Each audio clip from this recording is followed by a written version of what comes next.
Recording in progress. Sudah siap belajar hari ini? Halo? Kok pada terdiam? Shalom, Mbak Ana. Sudah, Bu. Sudah Salam, Bu. siap belajar ya? Belajar ya? Iya, belajar. Salam, Bu. Mau belajar disiapin Shalom. sama buku catatan ya. Shalom semuanya. Mari kita berdoa. Bapa, di dalam nama Tuhan Yesus, malam hari ini kami siap untuk belajar. Kami siap diberi hikmat yang daripadamu. Dan kami siap Tuhan menjadi pelaku-pelaku firman. Urapi setiap kami tolak setiap yang bukan dari Tuhan, kami tolak setiap roh penyesat, kami patahkan, kami hancurkan di dalam nama Tuhan Yesus, juga yang mengganggu sinyal, di dalam nama Tuhan Yesus kami tolak dalam nama Yesus. Dan Tuhan tidak mati lampu di rumah kami masing-masing, tetap terhubung sampai acara Zoom selesai. Di dalam nama Tuhan Yesus, amin. Bapak Ibu yang belum paham tentang di dalam Kristus, aku di dalam Kristus, Kristus di dalam aku, sudah paham semuanya? Paham enggak? Bagaimana prakteknya? Adalah tinggal bercakap-cakap dengan Tuhan. Tuhan, tinggallah di dalam aku di dalam Engkau. Tuhan, lindungi aku. Tuhan, berjalanlah bersama aku. Tuhan, Engkau berjalan di depanku.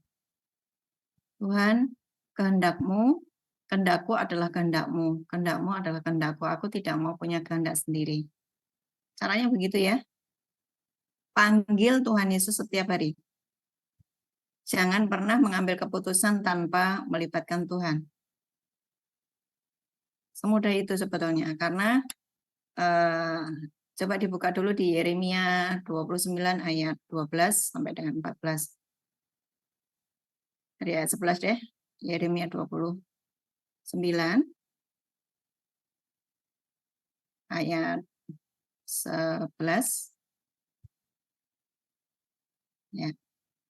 Sebab aku ini mengetahui rancangan-rancangan apa yang ada padaku mengenai kamu, demikian firman Tuhan, yaitu rancangan damai sejahtera, bukan rancangan kecelakaan, untuk memberikan kepadamu hari depan yang penuh dengan harapan. Jadi, kalau Bapak Ibu melibatkan Tuhan, setiap saat tidak ada yang namanya kecelakaan, tidak ada yang namanya rancangan-rancangan kejahatan, tapi yang ada adalah rancangan yang memberikan kepada kita, kepada damai sejahtera, dan hari depan yang penuh harapan. Ini dipegang dulu. Ketika Bapak Ibu melibatkan Tuhan setiap hari, maka sebetulnya tidak ada berita malapetaka, berita-berita yang menyusahkan, tidak ada. Karena Bapak Ibu melibatkan Tuhan setiap harinya. Oke, pegang dulu ini ya. Terus 12. Dan apabila kamu berseru dan datang untuk berdoa kepadaku, maka aku akan mendengarkan kamu. Ini masanya sudah berbeda.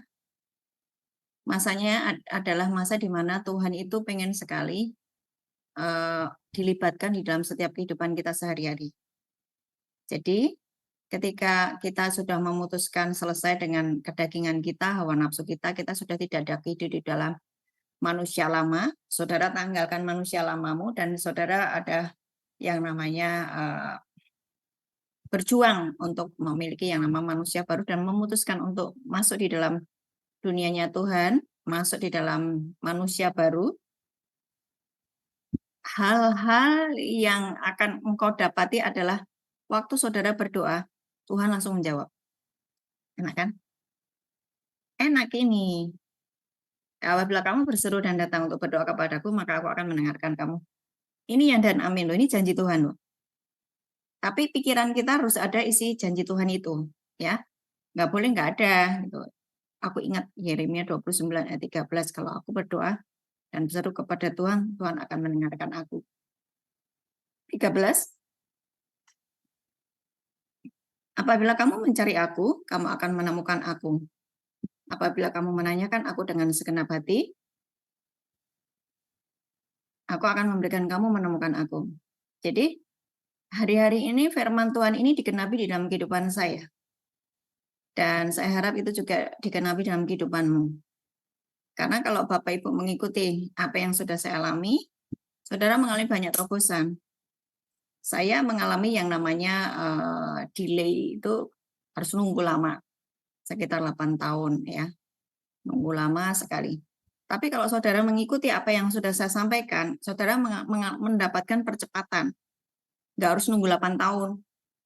Ikuti saja. Saudara taat, saudara diam di dalam Yesus, Yesus di dalam saudara, saudara tidak lagi hidup di dalam daging, kemudian belajar untuk tinggal di dalam Yesus, Yesus di dalam saudara. Terus engkau bercakap-cakap dengan Tuhan setiap hari, setiap saat. Setiap hari, setiap saat. Ngomong aja, meskipun saudara gini loh, apa iya ya Tuhan dengar apa? Tuhan itu dengar kok, dan Tuhan itu suka dilibatkan dalam kehidupan saudara. Aku akan memberi kamu menemukan aku demikian firman Tuhan, dan aku akan memulihkan keadaanmu, dan akan mengumpulkan kamu dari segala bangsa, dari segala tempat kemana kamu telah kucerabarakan, demikianlah firman Tuhan, dan aku akan mengembalikan kamu ke tempat yang dari mana aku telah membuang kamu. Jadi kondisi di mana ketika kita ini sudah menanggalkan manusia lama, keadaan kita akan pulih dalam segala aspek, jasmani dan rohani. Amin. Kita akan terus mengawal bangsa ini, karena Tuhan sudah berkata bahwa kamu berdoa minta apa saja aku kasih. Keren kan? Jadi kalau saudara minta pemulihan atas keluargamu, pasti dikasih. Nah ini saya akan share video, ya, yang mana ini terjadi barusan. Sebuah keadaan di mana itu mengerikan sekali. Beberapa video, saudara bisa lihat ya, silakan. Kasih suaranya.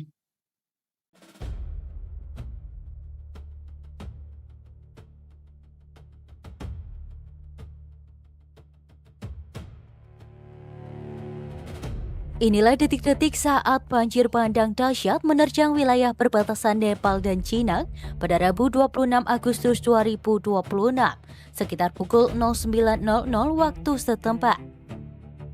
Air bercampur lumpur, kayu, dan puing-puing menghajar permukiman, menghanyutkan kendaraan, merusak jembatan, jalan, hingga fasilitas pembangkit listrik.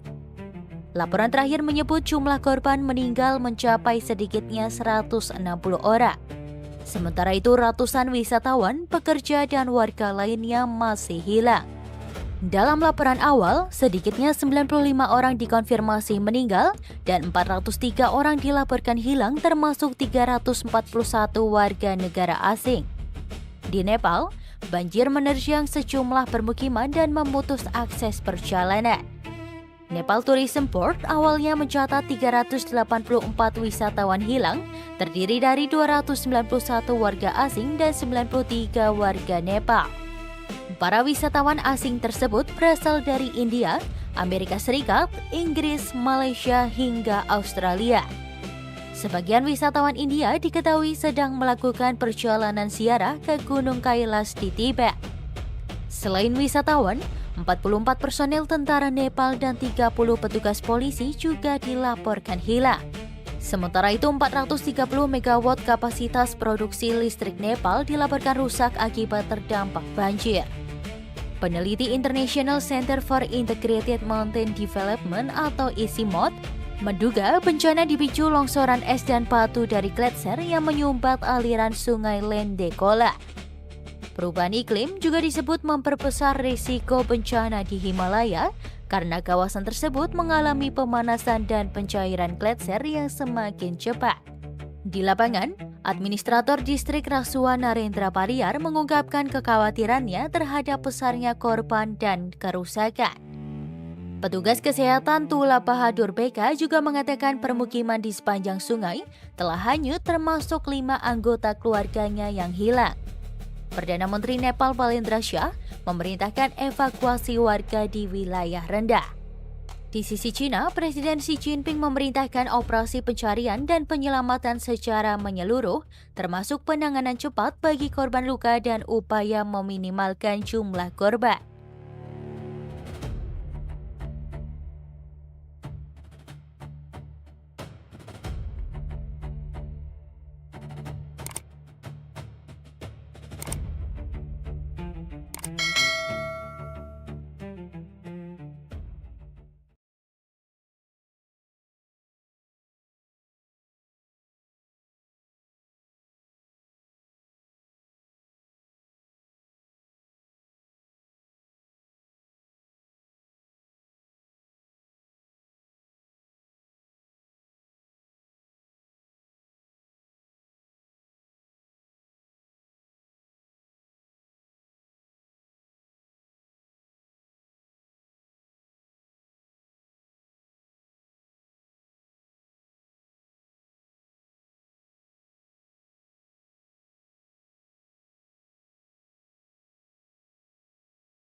Sedikitnya 384 orang wisatawan dan pelancong dilaporkan hilang setelah banjir bandang dahsyat memicu longsor lumpur di dekat perbatasan Nepal, Cina.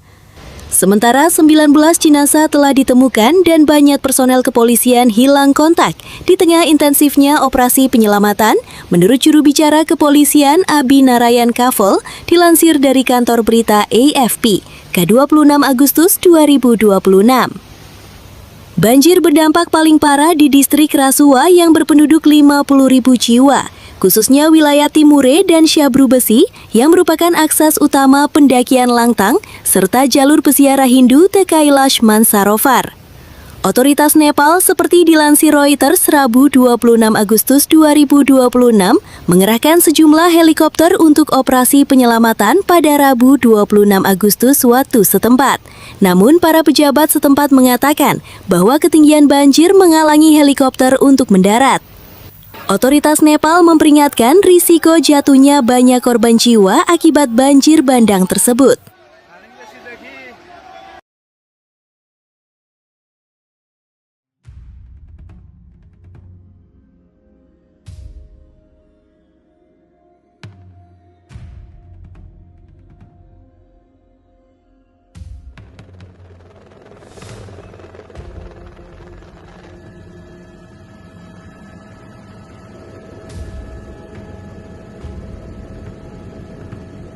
काट्दै ल्याउँछ कि कटान बढी हुन्छ खोलो जति घट्दै गयो नि त्यति कटान बढी गर्दै जान्छ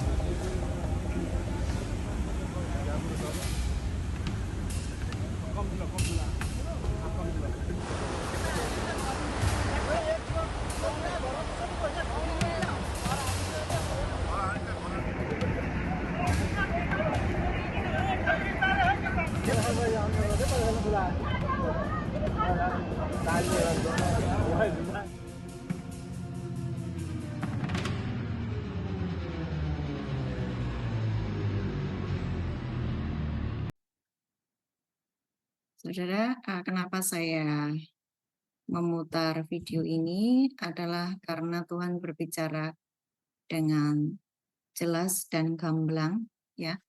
Karena kemarin saya sedang bertanya-tanya dan minta dijelaskan tentang Wahyu 12. Ya, Wahyu 12, perempuan dan naga. Saya ini kan terus belajar ngulik, tanya Tuhan ini apa sih? Ini sebetulnya seperti apa gitu kan ya. Nah, Tuhan kasih penjelasan dan saudara perhatikan bahwa ini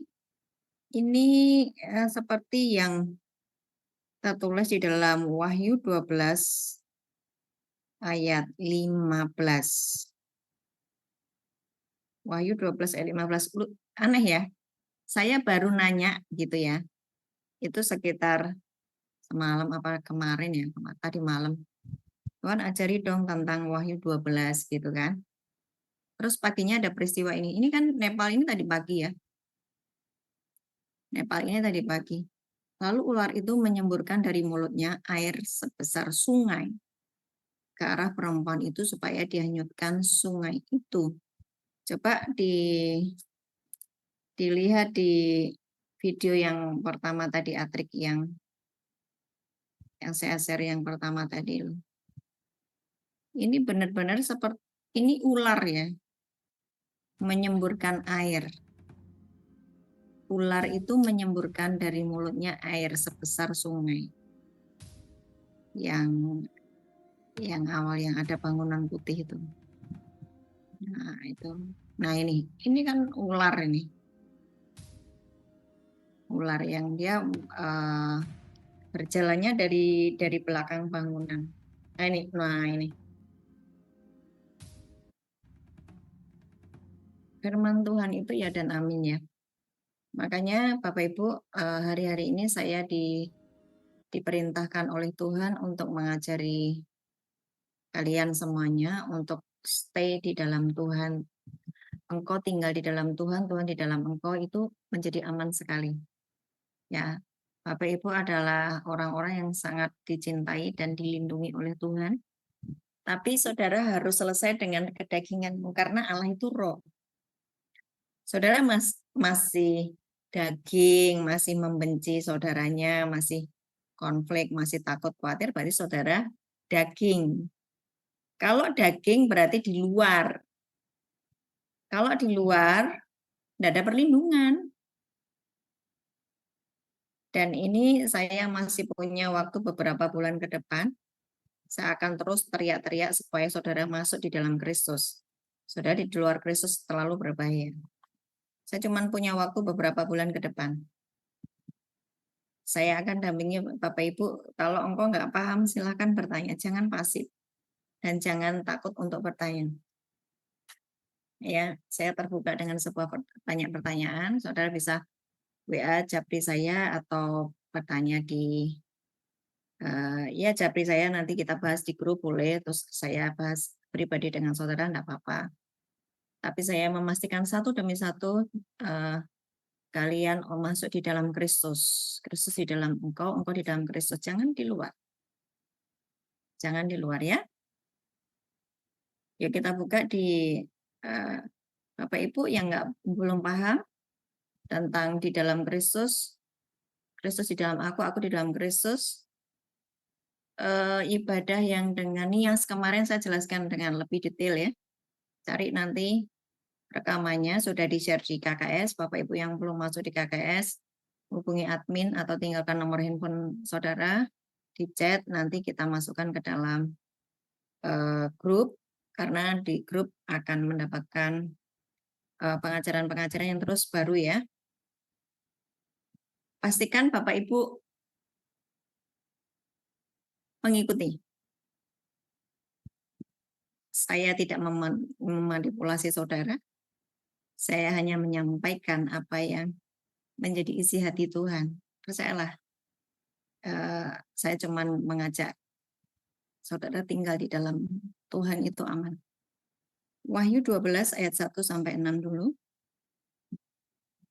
Wahyu 12 ayat 1 sampai 6.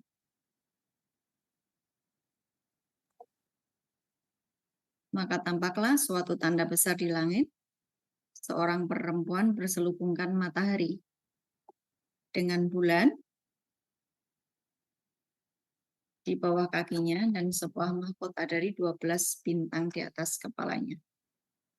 Nah, perempuan itu bicara tentang gereja, ya umat manusia, tetapi ini lebih kepada gereja.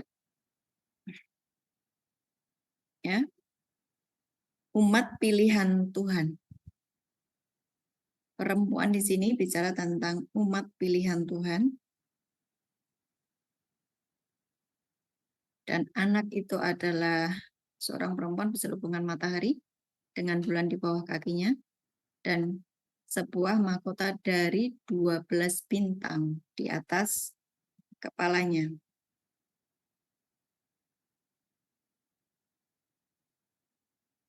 Dua 12 bintang.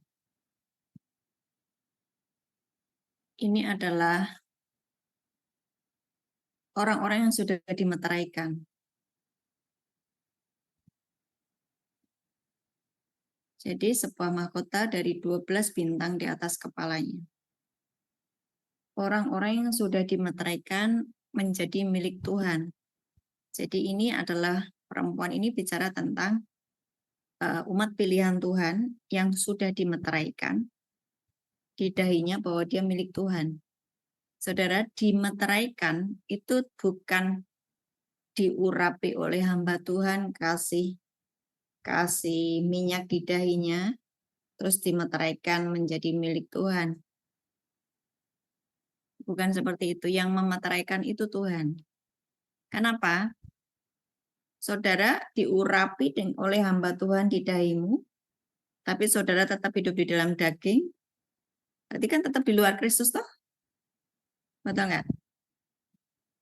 Wah, diurapi pergi ibadah ke sana, pergi ibadah ke situ, retreat, wah, pergi seminar, minta diurapi untuk dimeteraikan menjadi milik Tuhan.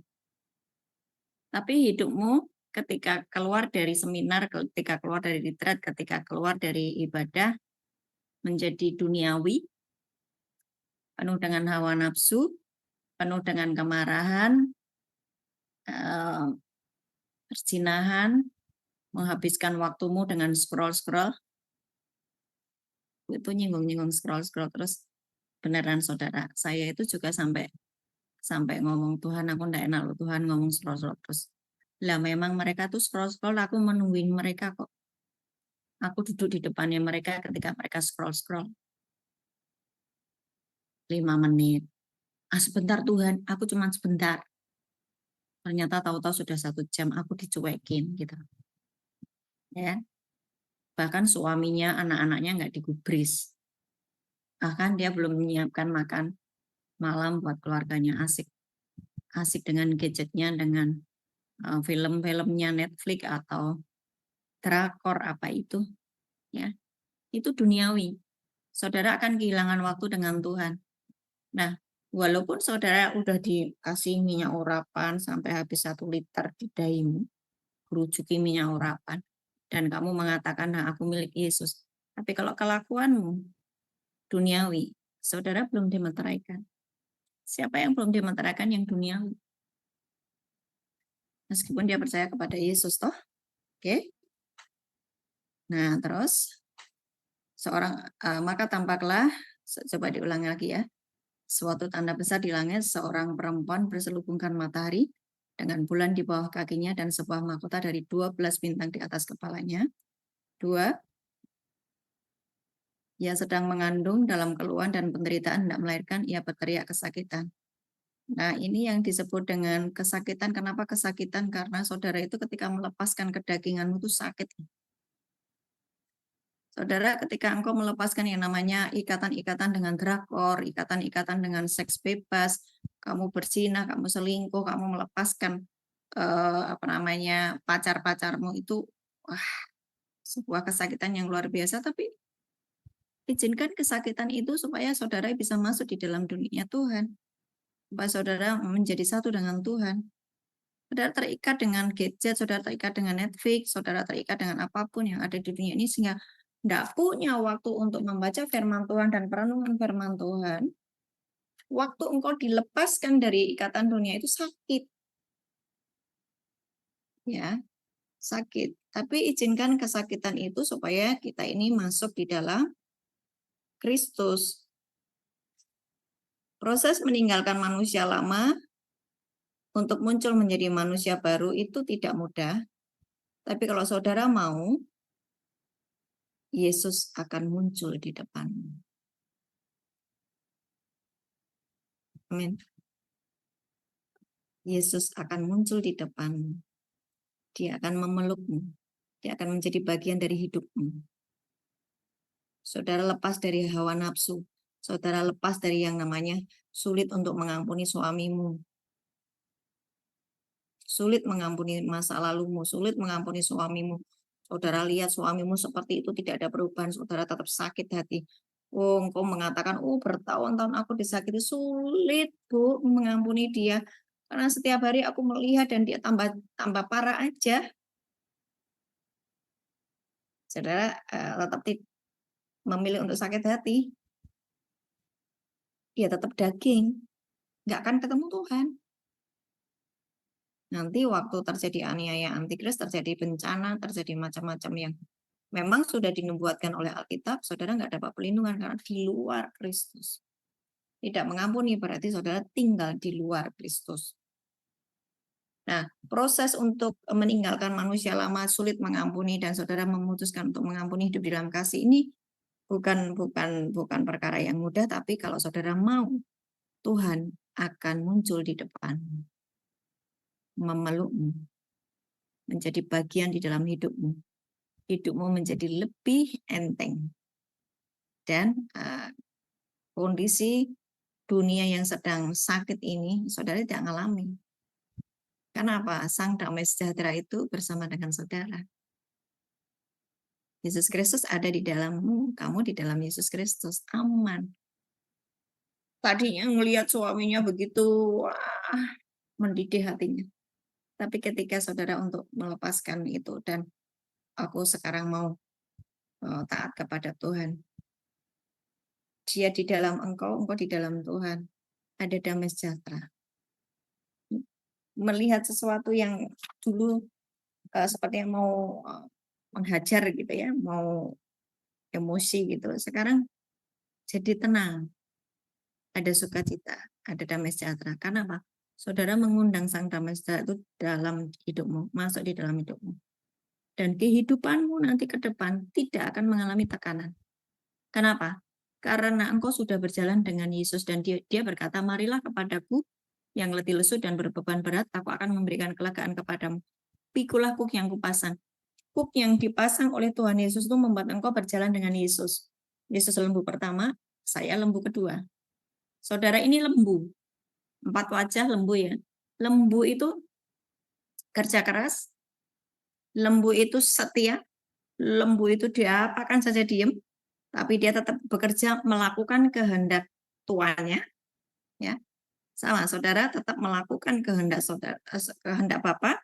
Saudara lembu, Yesus lembu pertama, kita lembu kedua, dipasang kuk kayu supaya kita bisa berjalan bersama-sama dengan Yesus. Engkau enggak mendahului Tuhan. Biarkan Tuhan yang mendahulimu, Tuhan yang memimpinmu, Tuhan yang menjadi gembala atasmu. Nah, kalau saudara jalan dengan Tuhan, bebanmu diangkat oleh Tuhan, enggak stres. Di saat-saat yang dunia ini sedang mengalami sebuah kesakitan yang luar biasa ya. Bisa dipahami ya, kenapa saudara tidak boleh jalan sendiri. Oke. Ayat selanjutnya.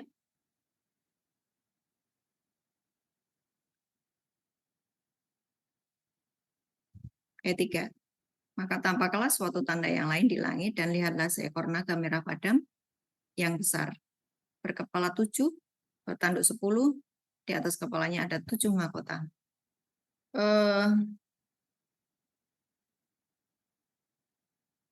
Ini berhubungan dengan kita berdoa untuk doa pagi atas Indonesia ya, juga atas keluarga kita, atas hidup kita, atas semua yang Tuhan percayakan atas kehidupan kita. Di mana kita tinggal itu ada bagian-bagian di masa lalu di mana mereka itu pernah mengadakan ritual-ritual atau ikatan-ikatan yang kuasa kegelapan. Indonesia ini ada 7 agama, ada ya benar ya, ada 7 agama ya, ada 10 kerajaan besar di negara kita waktu itu. Ada 10 kerajaan besar di negara kita waktu itu ya. Ada Kutai, Tarumanegara, Sriwijaya, Mataram Kuno, Kediri, Singosari, Majapahit, Samudra Pasai.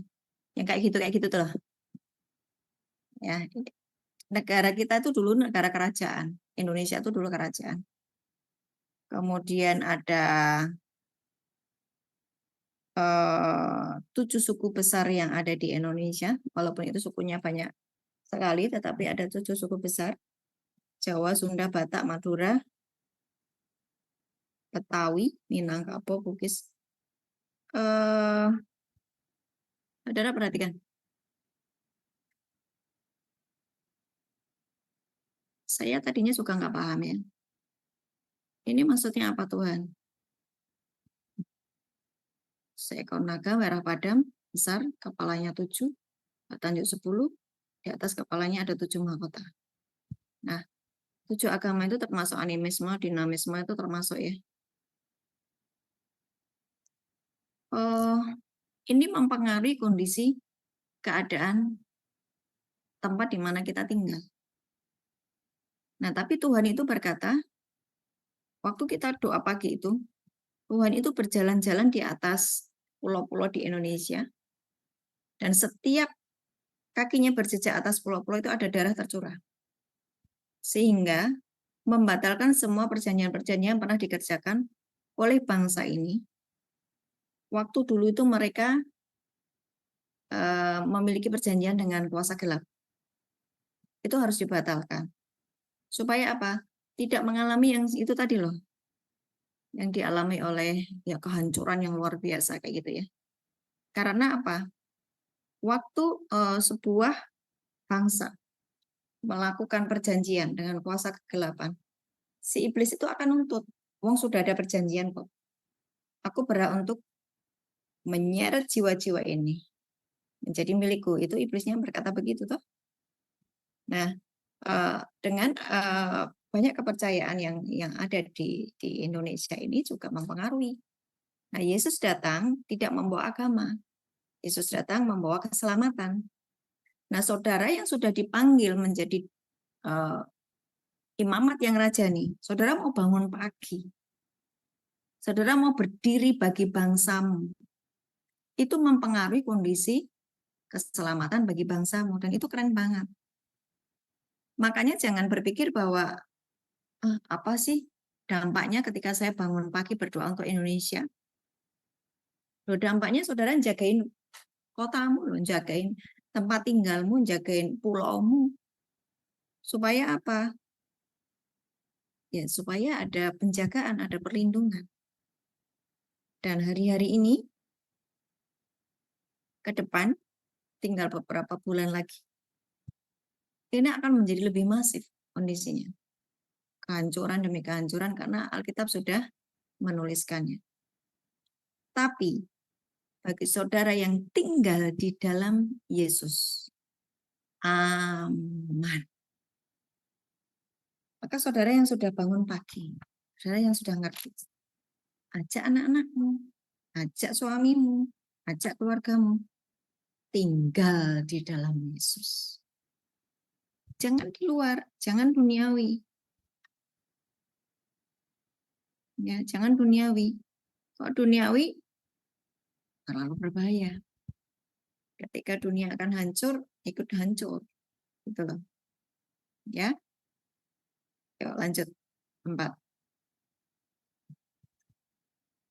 Dan ekornya menyeret sepertiga dari bintang-bintang di langit dan melemparnya ke atas bumi. Dan naga itu berdiri di hadapan perempuan yang hendak melahirkan itu untuk menelan anaknya. Segera sesudah perempuan itu melahirkannya. Jadi itu ada, kalau dulu itu adalah ini tentang Maria yang mau melahirkan Yesus Kristus ya. Dia kan dikejar-kejar itu.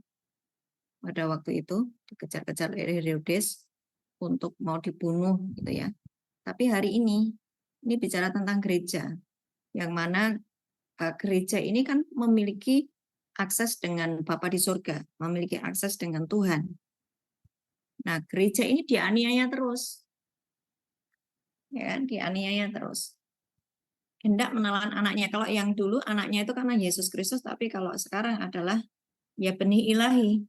Semua yang disebut dengan mempelai Kristus. Terus ayat 5. Maka ia melahirkan seorang anak laki-laki yang akan mengembalakan semua bangsa dengan gada besi.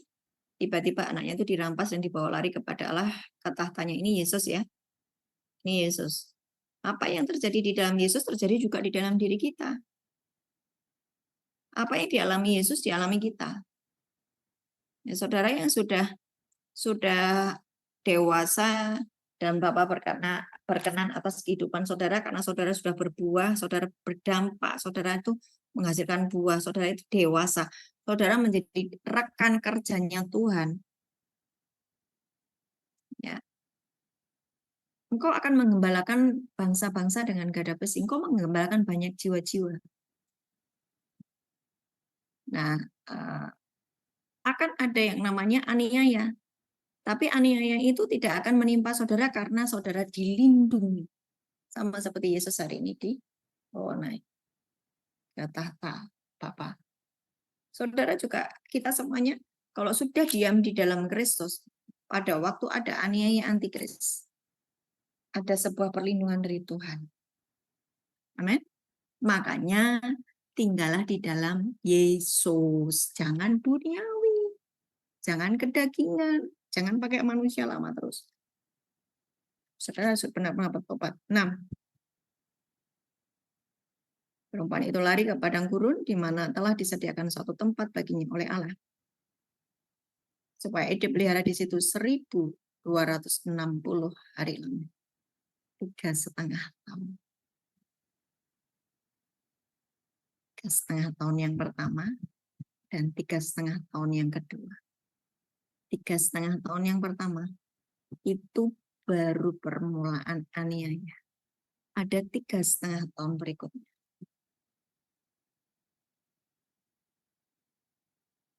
Berarti 3,5 tahun yang kedua itu lebih parah kondisinya. Tapi saudara sudah dikasih sangkakala, sudah diberitahu, di sini masuk di dalam dunianya Tuhan. Masuk di dalam Yesus, jangan keluar dari Yesus. Karena ada masa di mana itu akan terjadi masa-masa kesusahan yang besar. Terus, maka timbullah peperangan di surga, Mikael dan malaikat-malaikatnya berperang melawan naga ini. Kalau kita lagi belajar kayak gini ya, itu di sana tuh lagi perang. Tuhan.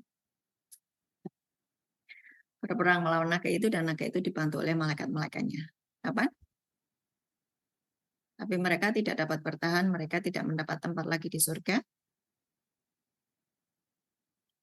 Dan naga besar si ular tua itu yang disebut iblis atau Satan yang menyesatkan seluruh dunia. Dilemparkan ke bawah, dilemparkan ke bumi bersama-sama dengan malaikat-malaikatnya. Setan, iblis, itu kan memang dibuang di dunia dan membuat yang namanya sistem dunia. Sistem ekonomi, sistem kepercayaan, ya. Mereka percaya pada hal-hal duniawi dan mereka menyembah berhala. Ya, ini yang dibikin oleh setan supaya saudara tidak percaya kepada Tuhan gitu. Dia bikin sebuah sistem di mana engkau tuh tidak butuh Tuhan karena engkau bisa melakukan semuanya. Bikin ini bisa, bikin itu bisa, menyerupai Tuhan bisa. Bikin manusia, bikin robot itu bisa, robot jadi kayak manusia gitu kan ya. Ini seolah-olah sudah nggak butuh Tuhan gitu. Nah, inilah yang dibuat oleh iblis, yaitu sistem dunia. Menyesatkan seluruh dunia, sehingga dunia berkata tidak butuh Tuhan. Ya dilemparkan ke bumi bersama-sama dengan malaikat-malaikatnya. 10. Dan aku mendengar suara yang nyaring di surga, katanya sekarang telah tiba keselamatan dan kuasa dan pemerintahan Allah kita dan kekuasaan Dia yang diurapinya. Karena telah dilemparkan ke bawah pendakwa saudara kita yang mendakwa mereka siang dan malam. 2000 tahun yang lalu, iblis, dosa, dan maut sudah selesai dikalahkan oleh Yesus Kristus. Saudara cuma diundang masuk ke dalam Yesus Kristus. Mau atau tidak? Tapi ternyata sedikit loh anak-anak Tuhan yang percaya sama Yesus. Wong mereka tetap duniawi. Sedikit apa banyak?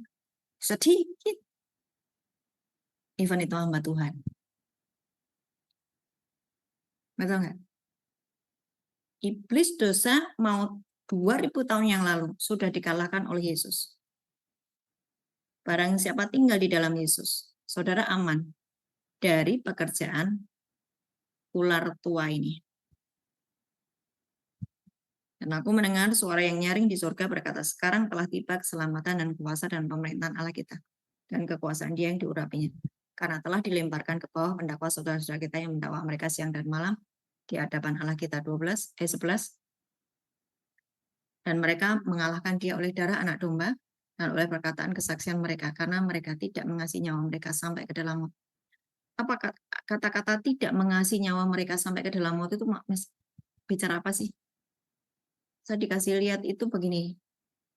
Ketika engkau sudah tidak mengasihani dirimu sendiri, engkau mengorbankan, engkau berkata, Tuhan, aku menyerahkan tubuh, jiwa, dan rohku untuk engkau pakai sesukamu. Ya.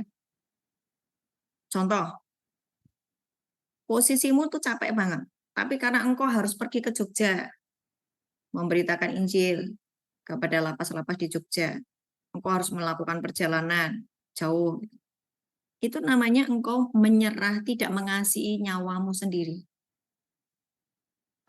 Kalau dipikir-pikir, saya lebih baik ngurusi bisnis saya lebih baik ngurusi rumah saya, bersih-bersih rumah saya yang berantakan ini karena tidak ada pembantu, bla bla bla. Kita bisa punya alasan 1001 alasan untuk saya punya pekerjaan sendiri Tuhan. Saya lagi repot Tuhan, saya lagi sakit Tuhan, saya lagi ini Tuhan. Kita bisa berkata seperti itu toh. Tapi kalau saudara sudah menyerahkan nyawamu untuk dipakai oleh Tuhan, saudara udah nggak mengasihi nyawamu sendiri. Mau capek apapun. Iya, tadi pagi jam 4 kita sudah doa pagi. Jam 5 kelar. Terus kemudian 6:30 saya menuju ke Jogja. Dari Semarang ke Jogja itu 1,5 jam. kemudian ngajar di lapas, terus kemudian balik ke Semarang, terus nyopir sendiri ya kan, suami saya gantian dengan suami, nyopir sendiri, capek loh, terus harus ngajar kayak ini karena ini kan jamnya ngajar, enggak mengasihi nyawamu sendiri sampai ke dalam, itu pengertiannya seperti itu. Jadi saudara yang masih tinggal di dalam kenyamanan, bertobat. Wah, enak-enak tinggal di tempat asing, makan. Ketawa. Saudara nggak nggak ngurusi bisnisnya Tuhan. Ya berarti belum menyerahkan nyawamu sampai ke dalam maut. 12. Karena itu bersukacitalah hai surga dan hai kamu sekalian diam di dalamnya. Celakalah kamu hai bumi dan laut karena iblis telah turun kepadamu dalam geramnya yang dahsyat karena ia tahu bahwa waktunya sudah singkat. Jadi makanya iblis ini sekarang melakukan penghancuran secara masif ya. Kerjaannya tuh wow, gila-gilaan. Tapi bagi yang tinggal di dalam Yesus, bahkan keluargamu sendiri juga dilindungi.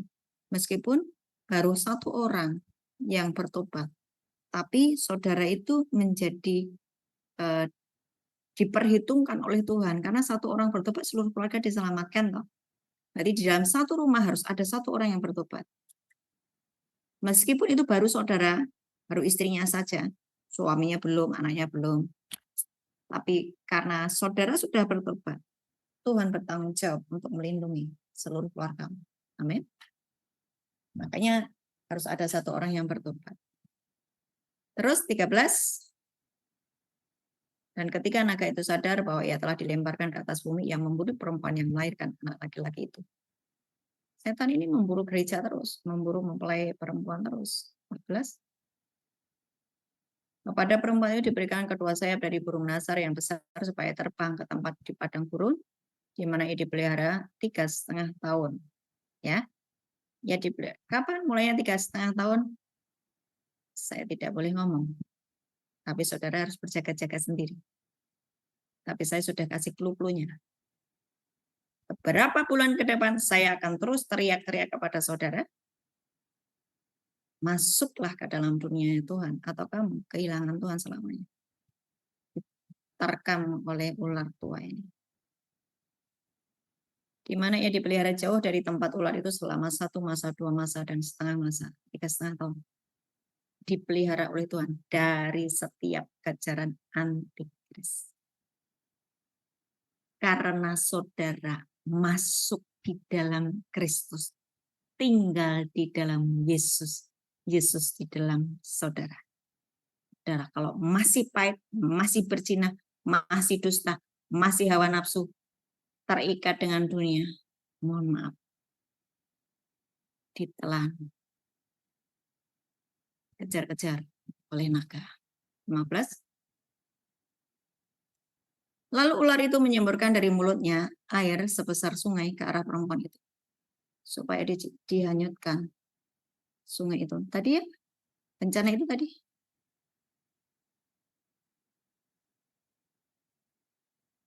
Saudara bisa lihat itu kan seperti ular. Air itu geraknya itu kan seperti ular. Wow, terus wus gitu kan. Ular itu menyemburkan dari mulutnya air sebesar sungai ke arah perempuan itu supaya dihanyutkan sungai itu. 16. Tapi bumi datang menolong perempuan itu yang membuka mulutnya dan menelan sungai yang disemburkan naga itu dari mulutnya. Yang tinggal di dalam Yesus dilindungi. Amin. Yang di luar Kristus itu tadi hilang bes. 17. Maka marahlah naga itu kepada perempuan itu lalu pergi memerangi keturunan yang lain yang menuruti hukum-hukum Allah dan memiliki kesaksian Yesus. Saudara, saya tetap akan teriak-teriak terus supaya engkau tinggal di dalam Yesus, karena semua yang tertulis dalam Alkitab semuanya akan terjadi, ya. Apalagi kalau saudara baca kitab Wahyu, ini sudah mulai digenapi satu-satu dan memang sudah mulai terjadi. Pastikan bahwa kita adalah orang-orang yang sudah dimeteraikan. Siapa itu orang-orang yang sudah dimeteraikan? Yang sudah tinggal di dalam Yesus. Yang sudah tinggal di dalam Yesus. Saya mau Bapak Ibu bertanya dan kita akan membahas. Silakan bertanya. Tanya dong, Mbak. Ya. Orang yang sudah dibaptis kan berarti sudah menerima hidup baru dalam roh dan sudah menerima Roh Kudus. Apakah itu sama pengertiannya sudah tinggal di dalam Yesus atau belum? Ketika hidup sehari-harinya tidak dituntun oleh Roh Kudus dan Firman, dia belum menjadi milik Tuhan seutuhnya. Baru dikatakan bahwa ya dia milik Yesus. Tapi kalau sepanjang hidupnya sehari-hari tidak dipengaruhi oleh firman Tuhan, hidupnya seperti orang dunia. Lu kan banyak orang yang sudah dibaptis tapi hidupnya seperti orang dunia. Selingkuh, berzina, nipu sana nipu sini, sombong. Berarti hidupnya tidak dipengaruhi oleh firman Tuhan. Ya dia belum dimeteraikan. Berarti bukan jaminan ya bahwa Tidak orang itu jaminan. sudah tinggal dalam Tuhan. Namun Tidak mungkin jaminan. berbeda case-nya ketika orang yang baru dibaptis kemudian mungkin dia mengalami kematian, tapi tetap sudah menjadi milik Kristus itu ya, Mbak? Ya kalau habis dibaptis terus mati ya. Misalnya. Itu kan terjadi kalau kita di ICU itu ya kan? Iya. Di ICU kamu kejar orang itu. Mau baptis, terus kamu ajak untuk percaya sama Yesus. Zet, meninggal, udah dia masuk ke kudus. Tapi kan seumur hidupnya mungkin dia banyak melakukan hal yang buruk di hadapan Tuhan. Ya, dia selamat dengan rasa malu. Oleh anugerah saja gitu. Tapi dia nggak punya upah di surga. Nggak punya rumah. Karena bertobatnya pada waktu menjelang meninggal. Dia di kekekalan tidak punya rumah. Nah, orang-orang yang sepanjang hidupnya belajar firman, dia menjadi pelaku firman, dia menyerahkan roh, jiwa, dan tubuhnya untuk dipakai Tuhan untuk kemuliaannya. Pakailah aku Tuhan, tubuh, jiwa, dan rohku. Saudara nggak harus menjadi hamba Tuhan full time, tapi engkau mungkin jadi guru. Tapi guru yang mengerti firman Tuhan dan saudara hidup di dalam ketaatan, itu sudah menjadi hamba Tuhan. Profesinya guru, tapi posisinya dia hamba Tuhan, hamba Allah. Karena dia taat. Nah, orang-orang seperti ini nanti ketika dia meninggal, ya dia sudah membangun sebuah rumah di sana. Dan itu adalah orang yang sudah dimeteraikan di dainya sebagai milik Tuhan. Yaitu orang-orang yang taat melakukan kehendak Bapa. Makanya Matius 7 ayat 21, 22, 23. Aku sudah mengusir setan, aku sudah bernubuat, tapi Tuhan berkata, aku tidak kenal kamu. Kenapa bisa tidak dikenal? Namanya dihapus karena meskipun dia sepertinya melakukan pekerjaan-pekerjaan pelayanan, tapi tidak melakukan kehendak Bapa. Berarti kan tidak menjamin, ya kan Leo? Tidak menjamin bahwa orang yang percaya sama Yesus itu sudah dimeteraikan di dainya menjadi milik Yesus. Siapa yang sudah dimeteraikan adalah orang-orang yang menjadi pelaku firman. Begitu? Iya, Mbak. Berarti dibaptis itu hanya baru dimateraikan ya, Mbak ya? Berarti Baru tanda bahwa dia milik Tuhan. Ya. Nanti ada Roh Kudus. Roh Kudus tinggal di dalam dia dan Roh Kudus itu akan menuntun hidupnya. Dan Roh Kudus di dalam rohnya itu akan membuat dia insaf akan dosa.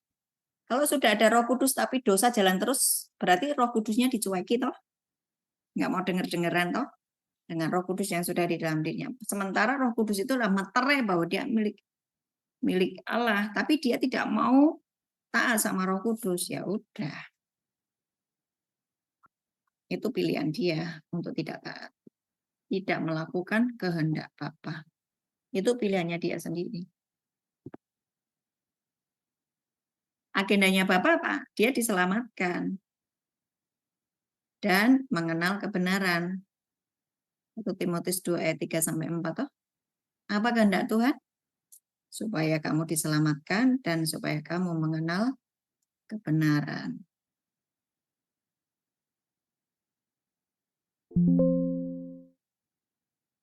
Gitu. 1 Timotius 2 ayat 3 sampai 4 kalau nggak salah. Betul nggak?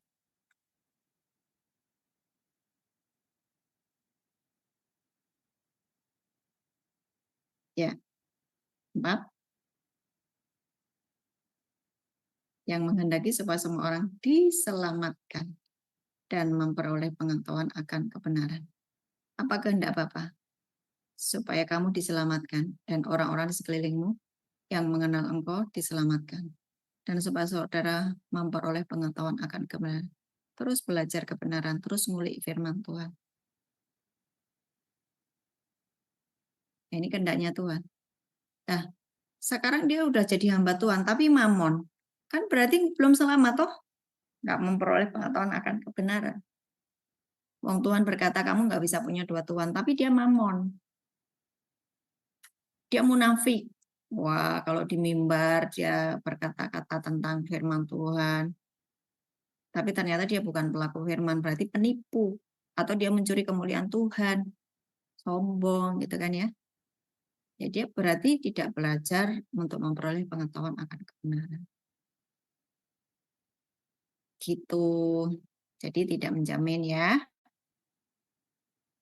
Nah dia harus melakukan kehendak Bapa.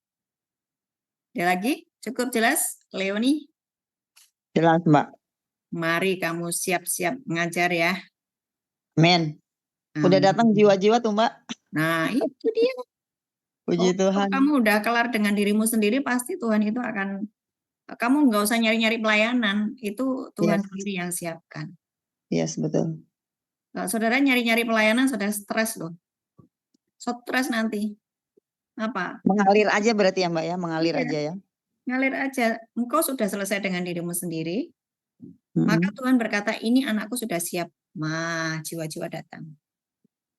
Jiwa-jiwa datang. Untuk kamu mentori, menjadi murid Iya. Tuhan.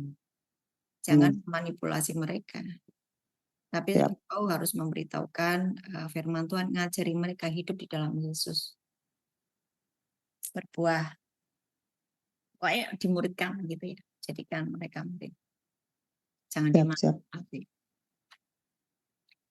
Dimanipulasi itu maksudnya gimana? Diperos. Harus gini, harus memberikan persembahan begini-begini. Saya mendengar, kamu harus begini-begini. Nakut-nakuti sekali. Gak usah. Ajari aja firman Tuhan, ajari dia hidup di dalam firman Tuhan, dan pasti itu secara ketika dia benar di hadapan Tuhan, otomatis kok dia akan mengerjakan apa yang Tuhan suruh. Dia harus menabur, dia akan nabur. Dia disuruh mempunyai penguasaan diri, dia punya penguasaan diri karena dia ngerti firman Tuhan. Oke? Ada lagi? Ya, shalom. Wana mau tanya. Siapa ya ini? Iya, Siapa? iya, iya. Oh, Bulia. Mau tanya mencuri kemuliaan itu seperti apa sih? Suaranya kok putus-putus ya? Mencuri kemuliaan Tuhan itu seperti apa ya? Oh, mencuri kemuliaan Tuhan. Mencuri kemuliaan Tuhan itu sombong ya. Secara gampangnya itu sombong. Misalnya begini. Saya kasih ilustrasi itu kemarin itu kan kalau Ibu bangun pagi ada cahaya matahari masuk ke dalam rumahmu. Kan dari cahaya matahari itu yang nyorot itu kan akan kelihatan debu-debu berterbangan di situ ya. Ya, Bu. Betul. Jadi debu itu tidak kelihatan kalau nggak ada cahaya sinar matahari toh. Ya kan? Kalau nggak ada cahaya sinar matahari dari luar kan nggak kelihatan debunya. Nah, sementara manusia itu kan dibilang itu hanya sebutir debu. Nah, ketika dia dimunculkan Tuhan, menjadi hamba Tuhan atau dia mulai sukses, berhasil. Kemudian dia menyombongkan diri, wah kalau bukan aku, nggak bisa ini. Nggak ada gereja ini, wah nggak ada sekolah besar, sekolah yang bisa menolong banyak orang. Ini semua pekerjaan aku tuh namanya mencuri kemuliaan Tuhan. Dia tidak sadar bahwa semua itu Tuhan yang mengerjakannya. Kita ini cuman alatnya gitu loh, Bu. Kita ini cuman peralon, alat, saluran. Kalau roh Allah tidak diam di dalam kita tidak bisa mengerjakan hal-hal yang ajaib kok. Semua itu karena kita sudah mati dan mengizinkan roh Allah diam di dalam kita, sehingga kita bisa mengerjakan banyak hal itu karena Tuhan. Nah, ada banyak orang yang sudah menjadi terkenal, menjadi besar, tapi lupa bahwa dia besar karena Tuhan. Ya, sehingga disebut dengan mencuri kemuliaan Tuhan. Sombong. Lupa. Harusnya yang ditinggikan Yesus. Tapi dia meninggikan dirinya sendiri. Lupa. Dibilang kan gini, Yohanes bilang begini, aku semakin rendah, tapi Yesus semakin kelihatan di dalam hidup. Makanya dibilang kita ini harus mati, Bu, terhadap manusia kita ini. Supaya yang muncul adalah Yesus. Kalau kita bisa mengerjakan banyak hal itu karena Tuhan. Jangan ada yang menyombongkan diri. Nah, waktu sombong itu nama mencuri kemuliaan Tuhan. Harusnya Tuhan yang dimuliakan, tapi dia haus akan apa ya, puji-puji orang gitu loh. Pengen dipuji-puji orang. Padahal harusnya yang dipuji siapa? Tuhan. Ya kan? Adalah anugerah kalau dia itu diberi banyak karunia, dipakai oleh Tuhan itu kan anugerah. Jangan ada yang memegahkan diri. Semua dari Tuhan, untuk Tuhan, dan untuk kemuliaan Tuhan. Gitu maksudnya, Bu.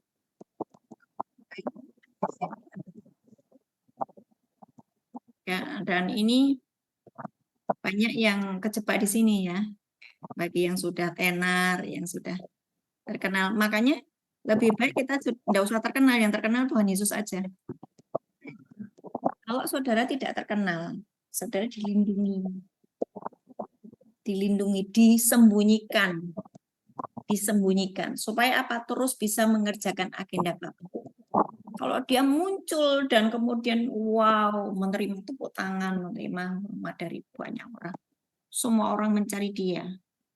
Enggak lagi mencari Yesusnya.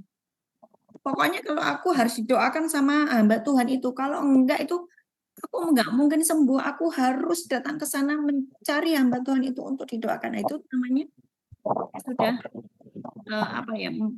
mendewakan hamba Tuhan tersebut, dan hamba Tuhan tersebut juga sudah mulai mencuri kemuliaan Tuhan. Kalau dia berkata bahwa lewat saya ini Yesus. Enggak ngajari jemaatnya bahwa jangan mencari saya, cari Yesus. Gitu. Yang tadi pagi ya, saya bikin renungan, ikutlah aku. Bukan ikut Bu Ana, bukan ikut hamba Tuhan. Ikutlah Yesus. Jangan ikut dunia. Nah, kalau saya ngomong gini, ikutlah saya. Nah, saya mencuri kemuliaan Tuhan. Tapi saya kan selalu ngajar kepada Bapak Ibu semuanya. Lakukan firman. Hidup saya hanya sebagai cetakan yang Bapak Ibu bisa menjadi sebuah panutan, contoh. Tapi jangan ngikutin saya, ikuti Yesus. Kalau saya berkata ikuti saya, nah saya mencuri kemuliaan Tuhan. Bisa kehilangan Tuhan, gitu loh. Gitu. Saya berdoa buat Ibu ya. Hari ini Tuhan untuk Ibu Lia kan ya ini? Ya, aku serahkan hidupnya ke dalam tangan-Mu Tuhan. Biar dia sudah selesai dengan dirinya sendiri dan hidup di dalam Kristus. Dan ketika kami hidup di dalam Kristus, Ibu Lia hidup di dalam Kristus. Yesus datang di depan-Mu dan menolong hidup-Mu hari ini. Apapun yang Kau pergumulkan, apapun yang menjadi eh, keluhan hidupmu hari ini. Ketika engkau menyatu dengan Yesus, ketika ada api itu datang, engkau tidak terbakar. Ketika ada air sungai itu mulai menimpa hidupmu, engkau tidak akan dihanyutkan. Karena Yesus bersama dengan engkau. Apapun sekarang yang menjadi masalah hidupmu, Yesus di depanmu, siap untuk menolongmu. Ketika engkau berseru dan engkau tidak kasih roh ketakutan, kecemasan, marah, selesai dengan kemarahan, selesai dengan ketakutan dan kekhawatiran, dan engkau bertobat sungguh-sungguh dan berkata, Tuhan, ternyata hanya engkau satu-satunya hartaku. Mari Tuhan, tolong aku. Maka Tuhan akan datang kepadamu dan menolong hidupmu. Apapun yang kau butuhkan, Bapa menyediakan atas hidupmu. Terjadilah atasmu dalam nama Yesus. Amin. Terima kasih, Bu. Ya, tetap kuat ya, Bu. Engkau punya Yesus Kristus Sang Penguasa alam itu tinggal di dalam. Izinkan dia tinggal di dalam. Engkau akan ditolong. Amin. Ada firmannya Bu itu Bu. Iya, ada firman-Nya. Di Efesus 2 Bu. Yesus 2 ayat berapa Pak Anwar? Saya mulai baca ayat 6 saya. Oke, Pak. Dan di dalam Kristus Yesus, Ia telah membangkitkan kita juga dan memberikan tempat bersama-sama dengan Dia di surga. Supaya pada masa yang akan datang, Ia menunjukkan kepada kita kekayaan kasih karunia-Nya yang melimpah-limpah sesuai dengan kebaikannya terhadap kita dalam Kristus Yesus. Ya ini kasih karunia-Nya diberikan kepada kita. Sebab karena kasih karunia kamu diselamatkan oleh iman itu bukan hasil usahamu, tetapi pemberian Allah. Ya sudah jelas. 9, itu bukan hasil pekerjaanmu. Jangan ada orang yang memegahkan diri, ya tahu? Karena kita ini buatan Allah, diciptakan dalam Kristus Yesus untuk melakukan pekerjaan baik yang dipersiapkan Allah sebelum Ia mau supaya kita hidup di dalamnya. Nah, ini penciptaan diberikan sama dari Allah ini, bukan dari kita sendiri kepadaan kita. Maka dari itu orang-orang jangan sombongkan kepadanya. Semua adalah karunia. Itu Bu, terima kasih Bu. Ya, semangat terus Pak Anwar. Betul. Jangan ada yang memegahkan diri. Waktu dia memegahkan diri, dia disebut mencuri kemuliaan. Sebentar, ini ada pertanyaan. Saya baca dulu. Bu Ana, kalau ada orang yang mengatakan di dalam diri kita ada roh yang bukan dari Tuhan, kita tanya roh apa itu, orang itu bilang kita nggak perlu tahu. Orang itu cuma benar bisa melihat apa, cuma bisa sendiri kalau gitu. Gini, kalau Bapak Ibu sudah tinggal di dalam Yesus, minta sama Tuhan, Tuhan bongkar semua yang bukan daripadamu, roh-roh yang masih mengikuti aku. Karena saya sendiri ya masih dulu tuh diikuti oleh roh nenek moyang. Roh nenek moyang itu seringkali muncul ketika saya mulai letih. Ya, mempengaruhi saya menjadi kayaknya karakter lamanya itu mulai muncul lagi gitu. Nah, ini walaupun sudah posisinya melayani, kalau dia masih diikuti oleh roh-roh yang bukan dari Tuhan, ya saudara harus buang itu. Saya selalu terbuka dengan tim doa saya, ya teman-teman saya yang mendoakan saya, sekeliling saya, yang terus mengawal hidup saya dan berkata, masih ada loh itu yang mengikuti. Oh iya, aku tolak dalam nama Yesus. Buat saya terbuka dengan koreksian seperti itu. Karena yang bisa melihat belakangmu itu siapa? Orang lain toh. Kalau saudara nggak bisa lihat di belakangmu, kalau di belakangmu ditempeloi ular kan nggak bisa. Harus ada orang di sampingmu yang lihat. Jadi jangan bersikap alergi terhadap teguran, dan jangan terus kemudian engkau terintimidasi. Kalau memang iya, saudara langsung ngomong sama Tuhan. Tuhan, tadi ada yang bilang ada roh-roh yang masih mengikuti aku dan itu bukan daripadamu, itu roh dari nenek moyang, bentuknya seperti nenek-nenek tua yang pakai punya rokok dan bla bla bla bla gitu kan. Aku tolak dalam nama Yesus. Tuhan, yang di dalam diriku ada roh Tuhan saja, roh kudus, roh hikmat, roh pengertian, Yesaya 11 ayat 2. Roh nasihat, roh keperkasaan, roh pengenalan akan Tuhan, roh takut akan Tuhan, roh pewahyuan, roh keahlian, keterampilan yang dari Tuhan saja. Aku tolak roh-roh dunia. Aku tolak roh-roh dari nenek moyang. Tinggal ngomong kayak gitu tuh. Udah itu mawes hilang. Nggak usah terus dibawa dalam intimidasi, tinggal lakukan segera pengkoreksian diri. Itu aja kok, susah ya. Kalau saudara tersinggung diomongin kayak gitu berarti masih sombong. Hatimu masih luka. Oke, paham ya? Jadi kalau ada orang mau koreksimu, ya sudahlah. Oh ya, terima kasih buat mengkoreksinya. Aku cabut semalam bukan dari Tuhan. Bersih. Itu clear kok. Gitu. Oke? Cukup jelas? Jangan alergi dengan koreksi.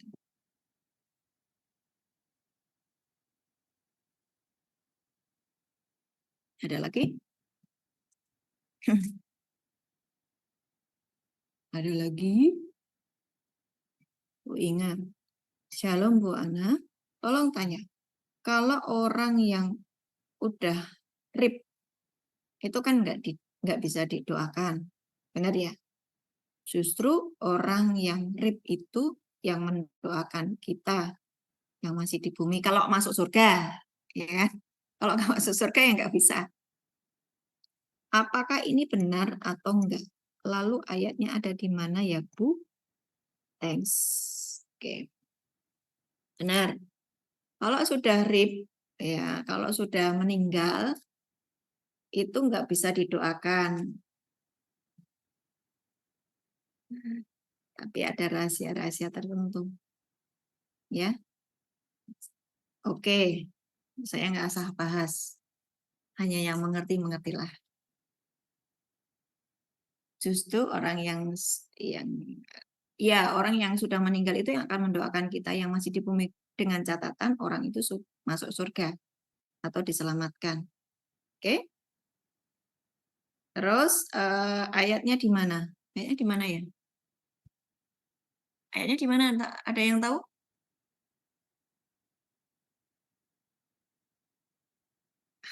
Ada yang tahu? Oh Tuhan Yesus, ingatkan saya ayatnya di mana? Di tempat itu orang kaya dan Lazarus, dia mendoakan supaya menyelamatkan keluarganya yang di bumi itu, Bu. Ya, itu kalau yang dia masuk surga ya. Nah, itu Di kan di Matius. neraka, dia itu di neraka loh. Yang orang kaya itu kan masuk neraka toh Pak. Iya, Dia kan ngomong sama ya itu peristiwa itu aja, Bu. Peristiwa itu kan yang di surga, di neraka mendoakan supaya orang yang di bumi diselamatkan, Bu. Minta kepada Allah. Peristiwanya kan begitu. Jadi Ya. orang yang sudah yang mendoakan orang-orang yang di surga mendoakan di bumi kan tidak mungkin. Kan mesti melalui Allah. Ya. Bu Inga, Ibu suka berdoa enggak? Ya kan? Kalau Ibu suka berdoa, Ibu fokus saja pada yang masih hidup. Ya. Kalau Ibu suka berdoa, Ibu fokus saja pada yang masih hidup, doakan. Ibu masih hidup, Ibu mendoakan orang-orang di sekelilingmu yang hidupnya tidak ada di jalur Tuhan supaya mereka diselamatkan. Karena Bu Inga, posisimu adalah sudah meninggalkan kesombongan, meninggalkan duniawi, engkau hidup di dalam roh, engkau taat kepada Tuhan, maka posisimu adalah sebagai imamat yang rajani, menjadi penengah antara orang berdosa dengan Tuhan.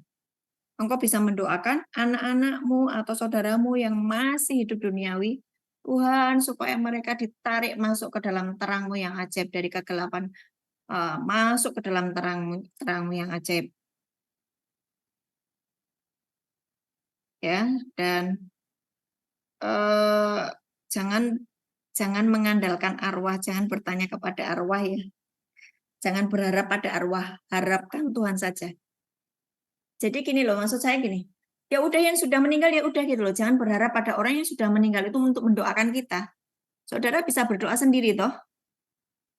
Ya kan? Saudara bisa berdoa sendiri. Jangan berharap sama arwah. 1 Timotius 2 ayat 5. Hanya ada satu pengantara antara Allah dan manusia, yaitu Yesus Kristus. Berharaplah kepada Tuhan. Jangan berharap kepada arwah. Ini kan yang ditanyakan, apakah orang yang sudah meninggal itu bisa mendoakan kita? Jangan berharap kepada arwah. Berharaplah kepada pengantar kita, Yesus Kristus. Kan gitu ya? 1 Timotius 2 ayat 5. 1 Timotius 2 ayat 5. Ayatnya di mana? 1 Timotius 2 ayat 5. Coba dimunculkan. Karena Allah itu Esa, dan Esa pula dia yang menjadi pengantara antara Allah dan manusia, yaitu manusia Yesus Kristus. Jadi pengantaranya ya Yesus Kristus. Jangan mengandalkan orang-orang yang sudah meninggal. Doakanlah kami, doakanlah kami. Orang-orang yang sudah meninggal, doakanlah kami. Jangan. Berharaplah hanya kepada pengantara kita yang tunggal, yaitu Yesus Kristus. Oke? Cuma satu pengantaranya, Yesus Kristus. Bukan orang-orang yang sudah meninggal. Oke? Jangan ada penyesatan di antara kita. Ya toh? Pengantaran cuma satu, Yesus Kristus. Jangan bertanya pada arwah. Jangan mengandalkan arwah.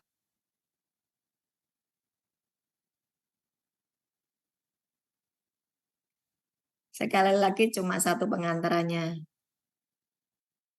Kalau arwah itu tidak menyerahkan diri dan nyawanya, dan arwah itu tidak menyerahkan dirinya untuk menebus dosa. Hanya Yesus yang menebus dosa, yang menyerahkan hidupnya untuk menebus dosa. Jadi pengantaran cuma Yesus Kristus. Orang yang sudah meninggal itu kan tidak menyerahkan nyawanya untuk saudara toh. Hanya yang menyerahkan nyawa untuk menjadi penebus umat manusia itu adalah hanya Yesus. Berarti pengantarannya hanya Yesus. Jangan bertanya kepada arwah, jangan mengandalkan arwah. Oke? Oke. 1 Timotius 2 ayat 6. Ya, itu. Yesus itu telah menyerahkan dirinya sebagai tebusan bagi semua manusia. Itu kesaksian pada waktu yang ditentukan. Jadi manusia yang sudah meninggal itu tidak menyerahkan nyawanya untuk ibu, untuk bapak ibu semuanya. Hanya Yesus yang menyerahkan nyawanya. Maka dia satu-satunya pengantar. Kalau saudara berdoa, bertanyalah kepada Yesus. Dia adalah imam besar agung yang mendoakan saudara siang dan malam. Contoh, kita doa pagi nih. Mendoakan Sumatera, mendoakan Jawa. Suara kita didengar. Yesus ada di situ. Kan saudara, Bapak di dalam nama Tuhan Yesus aku membawa Jawa. Ini saudara lagi bicara sama Bapak. Yesus di sampingnya. Setelah saudara berkata amin, Yesus akan berkata, Bapa, dengarkanlah doa anakmu. Gitu. Dia pengantaranya. Kalau yang Yesus ngomong itu pasti Bapak ACC. Makanya saudara harus di dalam Yesus supaya semua doamu Bapak ACC. Ini harus cerdas. Kalau saudara di luar Kristus masih daging, Mas, saudara doa apa saja nggak didengar loh. Aku tidak kenal dia Bapak, jangan didengarkan. Kan gitu toh, betul nggak? Makanya kan dibilang aku tidak mengenal mereka.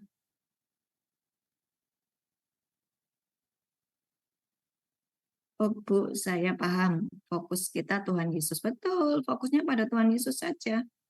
Pengantara kita Tuhan Yesus. Maklum lingkungan saya masih banyak gereja lama. Ya, fokusnya pada Tuhan Yesus yang sudah menyerahkan nyawanya buat Bapak Ibu semuanya. Nah, apa dampaknya saudara tinggal di dalam Yesus adalah doa-doamu didengar Tuhan. Dengar Bapak Aziz. Keren. Ayatnya di mana? Yohanes 15 ayat 7. Yohanes 15 ayat 7.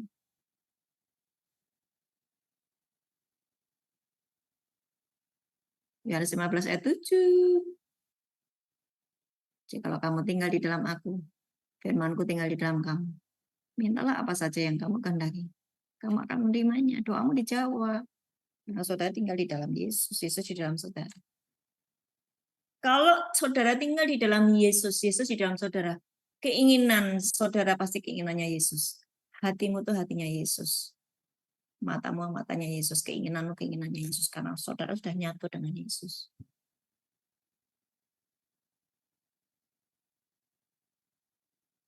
Itu hidup yang sangat menyenangkan. Di bumi seperti di surga. Amin. Amin. Saudara jangan suka ngobrol dengan arwah ya. Kenapa saudara suka ngobrol dengan arwah sementara saudara nggak pernah ngobrol dengan Tuhan Yesus? Ngobrolnya sama Tuhan Yesus lah. Diajak ngobrol Tuhan Yesusnya senang kok. Ngapain saudara ngobrol sama, oh Bapakku yang sudah meninggal 10 tahun yang lalu, doakanlah saya Bapakku. Ngapain? Saudara punya Tuhan Yesus, kok Tuhan Yesus kamu ajak ngomong tuh seneng. Gitu. Saudara malah senang ngobrol sama arwah. Dan ngobrol sama arwah itu sama dengan dosa bertenung ya. Bertenung. Dosa bertenung itu di mana tuh? Apabila engkau sudah masuk ke negeri yang diberikan kepadamu oleh Tuhan Allahmu, maka janganlah engkau belajar berlaku sesuai dengan kekejian yang dilakukan bangsa itu. Di antaramu janganlah didapati seorang pun yang mempersembahkan anaknya laki-laki, anaknya perempuan sebagai korban dalam api, ataupun seorang yang menjadi petenung, seorang peramal, seorang penelaah, seorang penyihir, seorang pemantara, ataupun seorang yang bertanya kepada arwah atau kepada roh peramal, atau yang minta petunjuk pada orang-orang mati. Jangan pernah Bapak Ibu bertanya pada orang mati ya. Sebab setiap orang yang melakukan hal ini adalah kekejian bagi Tuhan, dan oleh karena kekejian inilah Tuhan Allahmu menghalau mereka dari hadapanmu. Haruslah engkau hidup dengan tidak bercacat celah di hadapan Tuhan Allahmu sebab bangsa. Nah, itu pokoknya dosa bertenung itu ya. Ulangan 18, 9-12. Ulangan 18, 19 sampai dengan 12. Dosa bertenung, bertanya pada arwah. Ngobrol dengan arwah tidak boleh.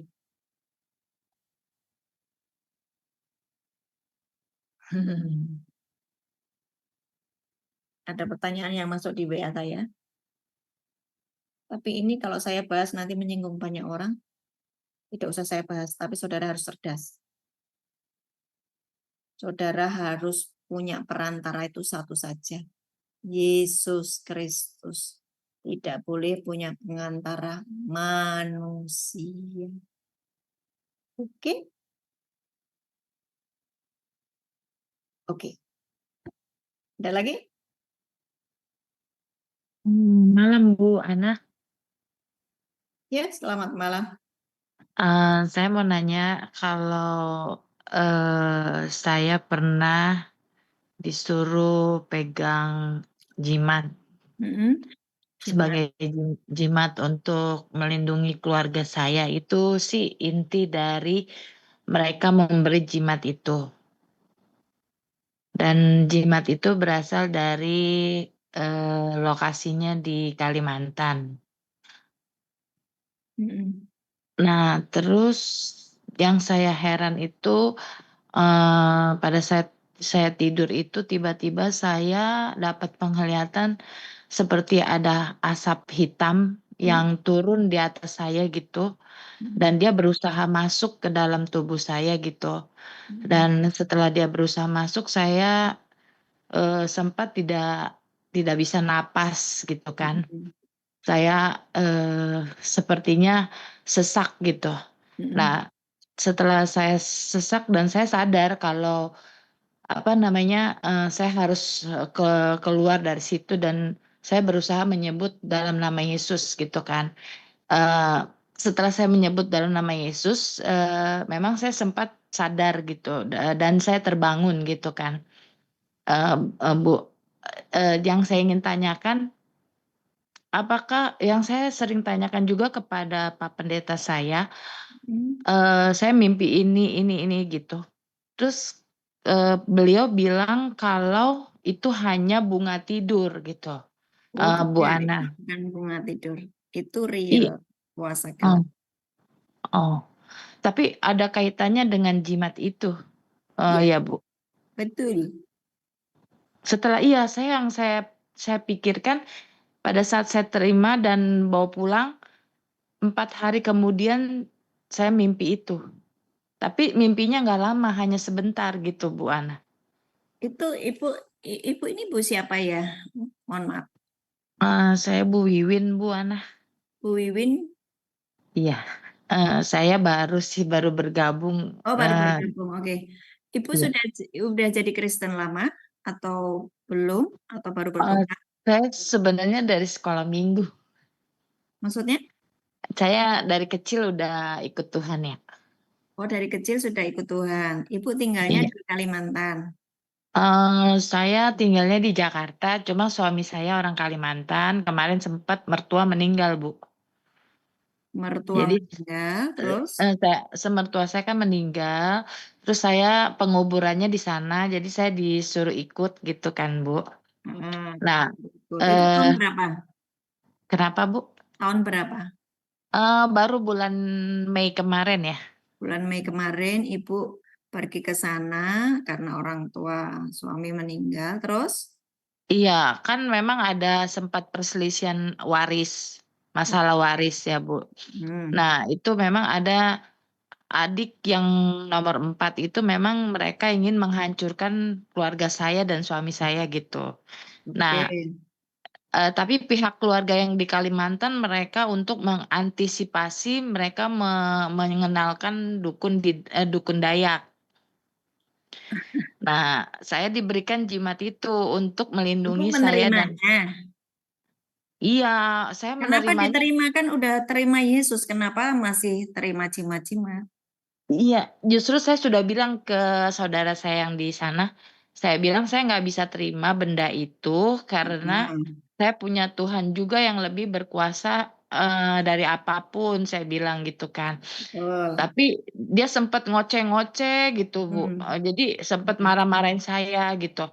Dia bilang, terus? "Saya juga Kristen, kamu Kristen, saya juga Kristen." "Ya, Terus? tapi kan ini kita masih hidup di dunia," dia bilang gitu kan. Terus? Terus saya jujur mau jawab lagi, tapi saya nggak enak karena memang banyak hal yang sudah dia bantu saya ya, Bu, ya. Jadi saya pikir, ya udahlah saya terima aja, Akhirnya tetapi jimatnya diterima. diterima, saya kasih ke anak saya. Oh, Nah, pulang dari situ, 4 hari kemudian saya mimpi di kamar saya itu ada gumpalan asap hitam itu, Bu sekarang Ana. jimatnya di mana? Jimatnya sudah saya konsultasi dengan pendeta, sudah dibakar. Tapi Hmm. saya terus masih memimpikan hal-hal yang aneh gitu. Sekarang saya doakan Ibu ya. Iya, baik, Bu. Bu siapa namanya? Bu Wiwin, Bu. Bu Wiwin. Iya, Yuk kita berdoa nih. Caranya berdoa begini ya. Ya iya, Bu Wiwin, karena Engkau anak Allah, jadi Engkau bisa menolak semua yang bukan dari Tuhan itu termasuk berhala. Tuhan Yesus tidak mau diduakan. Kalau sudah ikut Tuhan Yesus, sudah Tuhan Yesus saja udah cespleng. Ya udah jadi manusia supranatural. Saudara nggak butuh yang lain-lainnya. Ya, iya. hari ini Bapa di surga, di dalam nama Tuhan Yesus kami bawa Ibu Wiwin ke dalam Iya. tangan-Mu, dia yang beberapa hari yang lalu, beberapa bulan yang lalu diberi jimat dari saudaranya, dan di jimat itu diterima. Hari ini Tuhan, jimat itu sudah dibakar, dan dalam nama Tuhan Yesus, Nama kami Tuhan Yesus. membatalkan ikatan perjanjian yang pernah dikerjakan tanpa dia sengaja dengan perdukunan yang diberikan oleh saudaranya ini di dalam nama Tuhan Yesus. Putus ikatan dengan jimat-jimat atas Bu Wiwin ini di dalam nama Tuhan Yesus. Dibersihkan roh, jiwa, dan tubuhnya dari setiap ikatan perjanjian dalam nama Yesus. Dalam nama Yesus. Iblis, engkau tidak bisa menghancurkan keluarga ini. Dalam nama Yesus, keluar dari keluarga ini. Dalam nama Yesus, ayo keluar semuanya. Dalam nama Bu Wiwin, atas suaminya, atas anak-anaknya, hari ini Yes. dibersihkan roh, jiwa, dan Amin. tubuh mereka dengan kuasa darah Yesus. Para malaikat Tuhan menjaga atas keluarga ini. Setiap Amin. rancangan dari kuasa kegelapan, rancangan kecelakaan, rancangan kehancuran kami tolak, kami patahkan Yes. dalam nama Yesus. Atas Dalam Ibu nama Wiwin dan suaminya dan anak-anaknya dipelihara oleh darah Yesus, dipelihara, dikawal oleh Tuhan Yesus sendiri. Para malaikat menjaga keluarga ini. Kami batalkan Dalam nama. perjanjian dengan dukun-dukun ini dalam nama Yesus. Amin. Amin. Ya, Baik, Bu. Ibu buruk lagi. Sekarang Ibu terus belajar firman Tuhan sungguh-sungguh. Ibu masuk grup KKS ya, supaya Iya, baik. tinggalkan nomor handphone Ibu di chat, supaya nanti tim akan memasukkan Ibu di grup setiap hari belajar firman Tuhan, supaya nggak dibodohi kayak gini nih. Ya. Tapi Bu, kata pendeta saya seringkali saya sharing mimpi yang satu, mimpi yang pertama sampai mimpi yang tadi malam masih mimpi, itu saya kayak ada di tengah-tengah ritual gitu ya Bu. Dan saya disuruh bawa kotak hitam kecil itu dan itu tiba-tiba mereka tusukkan sebuah paku gitu di punggung saya Berarti roh gitu. tenungnya masih kerja ini. Nanti Ibu hubungi saya ya. Zaman Kudus, saya akan layani dengan suami dan anak-anakmu ya. Oh, berarti biarpun benda itu udah dibakar ya, Bu? Dia masih beroperasi karena ketidakpahaman Ibu, karena keraguanmu, karena imanmu tuh belum bulat. Nah, saya nanti akan layani dengan perjamuan kudus supaya mereka tidak lagi bisa menguasai keluargamu. Oke? Baik, Bu. Nanti Terima hubungi kasih. saya ya. Besok saya layani. Baik, Bu. Terima kasih, Bu. Malam ini, tapi besok ya. Siapkan perjamuan kudus. Iya, Kalau baik, Bu. nggak ada, beli di toko rohani ya, Bu. Iya, baik, Bu. Di rumah kalian masing-masing siapkan selalu perjamuan kudus setiap saat ketika Tuhan menginginkan kita perjamuan kudus, lakukannya. Baik, Bu. Baik, Bu. Terima kasih, Bu. Lagi, Bapak Ibu jangan suka percaya kepada peramal, dukun-dukun, dan juga arwah-arwah. Ada satu yang besar yang kalau saya bahas nanti banyak yang tersinggung.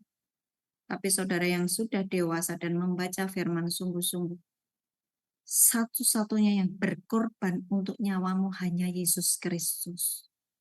Jadi jangan ada yang minta perantara manusia. Oke? Yang mengerti, mengertilah. Saudara, engkau kitab sucinya satu kok, Alkitab. Di situ juga dijelaskan bahwa yang berkorban untuk hidupmu cuma Yesus Kristus. Jadi jangan ada yang bertanya kepada orang-orang yang sudah meninggal.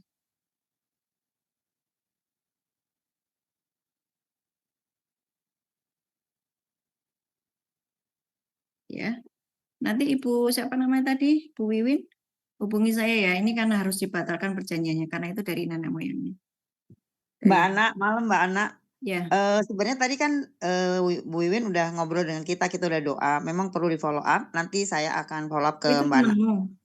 Temennya Nuri. Oh, temannya Baru Nuri. tadi sore kita ngobrol, kita doa. Ya puji Tuhan juga ada kelegaan, tapi akan makin diteguhkan dengan besok perjamuan kudus dengan Mbak Ana. Harus Besok kita dilayani siapkan. karena itu Ya. ada perjanjian. Mhm. Kalau dia mimpi itu loh kotak ditusuk-tusuk itu berarti tenung. Tenungnya Dan itu memang sedang menghancurkan keluargamu, Bu Wiwin. Nah, Tuhan Yesus itu penguasa alam semesta dan dia powerful. Iblis dosa maut sudah dikalahkan. Saudara Bu Wiwin tinggal di dalam Yesus. Bu Wiwin harus percaya sama firman Tuhan, mulai belajar firman Tuhan. Firman Tuhan itu menjadi perlindungan. Kalau nggak pernah baca Alkitab ya itu. Makanya tenungnya masih bisa jalan. Ditusuk-tusuk itu kan ditenung. Nanti ada yang sakit ininya, sakit itunya. Ya. Nah, sementara kalau sudah di dalam Kristus nggak bisa ditenung. Ayatnya di mana? Markus 16 sampai 20. Ya, saudara kalau mau nanya ayatnya. Markus 16 sampai 20, minum racun maut tapi tidak mati. Nanti tidak bisa ditenung. Oke? Ada lagi?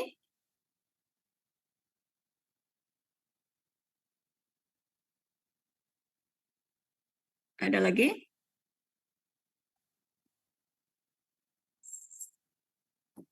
Kembali kepada tadi ya. Bertanya kepada arwah ini yang rada-rada ini.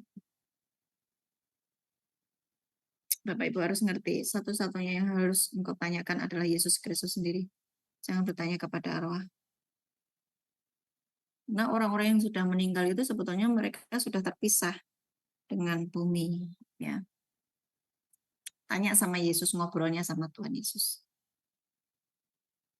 Ada lagi?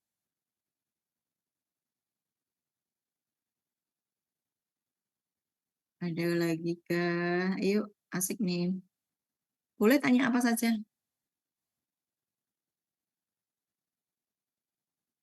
Ada yang mau tanya?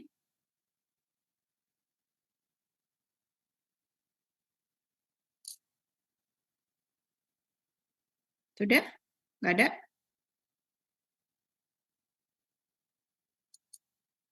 Pastikan Bapak Ibu tinggal di dalam Yesus, Yesus di dalam engkau. Dan keuntungannya sangat banyak. Nanti ketika antikris itu datang, iblis si ular tua itu, si naga merah itu nggak bisa ngejar saudara karena saudara aman dalam lindungan Tuhan. Makanya KKS diberi lagu aman dalam Tuhan, Mazmur 27. Berarti Tuhan Yesus sayang sekali sama KKS ya. Sampai dikasih lagu. Kalau sudah nggak ada, mari kita tutup. Sudah nggak ada? Saya hitung sampai 10. 1, 2, 3, 4, 5. Nggak ada yang nanya? 6, 7, 8, 9, 10. Berarti sudah paham semuanya. Mari kita berdoa. Besok pagi bangun pagi, tetap doa pagi. September nanti temanya akan berbeda lagi. Kita mengcover keluarga demi keluarga. Tetapi Indonesia tetap didoakan. Tetapi nanti kita rubah ininya ya. Polanya. Kami bersyukur buat malam hari ini. Terima kasih Tuhan. Engkau menginginkan kami untuk terus hidup belajar di dalam kebenaran firman Tuhan, untuk terus tinggal di dalam Engkau di dalam kami, sebab Engkau sedang menyembunyikan kami dari naga merah, dari ular tua itu, dari setan itu. Engkau sedang menyembunyikan kami. Kami bersyukur Tuhan, Engkau adalah Allah yang setia dan sangat mengasihi kami. Dan hari ini kami mau melepas semua kedagingan kami, hawa nafsu kami, keangkuhan hidup yang masih ada di dalam hidup kami. Kami bertobat sungguh-sungguh. Kami mau menanggalkan manusia lama kami.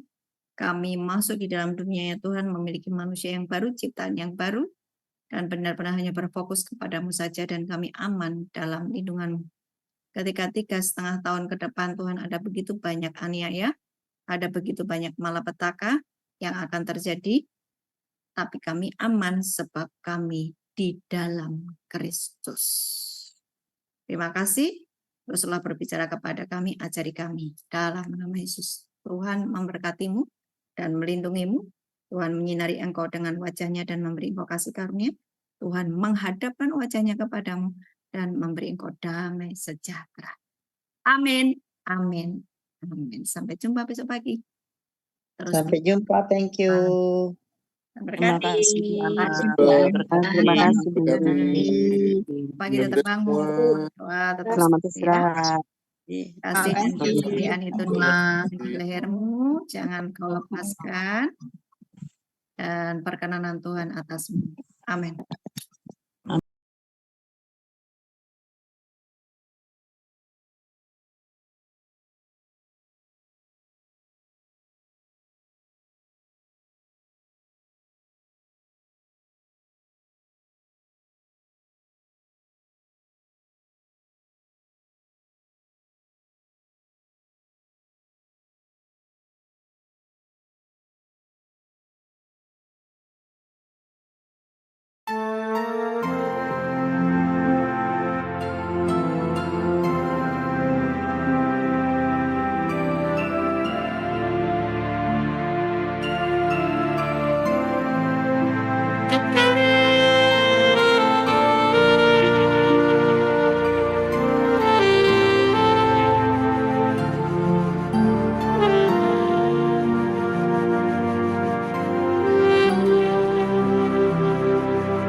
Tuhan adalah terang dan keselamatanku.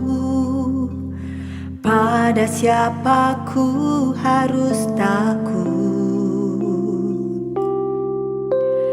Tuhan adalah benteng di dalam hidupku. Pada siapa aku harus gentar? Satu hal telah ku pinta kepada Tuhan, itulah yang ku ingini, diam di rumah Tuhan seumur hidup.